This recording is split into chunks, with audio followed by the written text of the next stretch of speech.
Sa 50 years ko, naging estudyante ako ng SPB school. Kaya 50 years ago sa Divine Word College of San Jose. Ganun kabilis, ano? And finally, yung panglima, ang ganda ng Christ the King. 2025, we celebrated the centennial.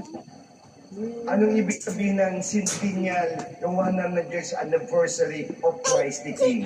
Celebrated as a universal peace.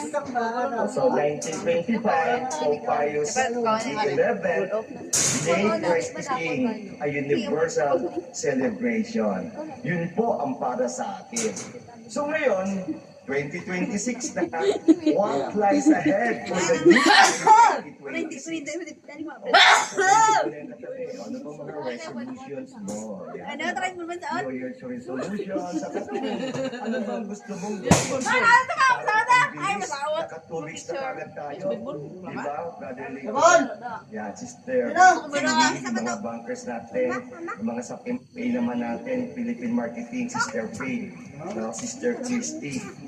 Yung ginawa ng Future Investment Initiative or FII. Grabe yung in-interview nga nila, 6,000 in 32 countries, in 7 continents.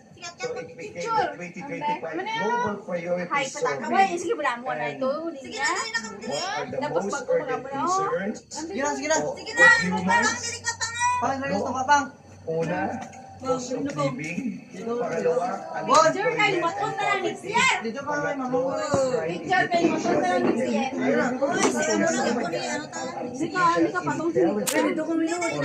Uy, ma-picture na ganito yun. ikaw naman. Oh God, ano bang urgent concern mo? Yan, di ba? So ano-ano? At ito pa, Google Gemini forecast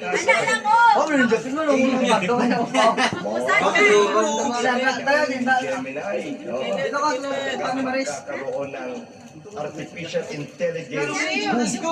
So, ito naman, sabi nga natin, yung Time Magazine, bilang Person of the Year, are 8 architects of AI.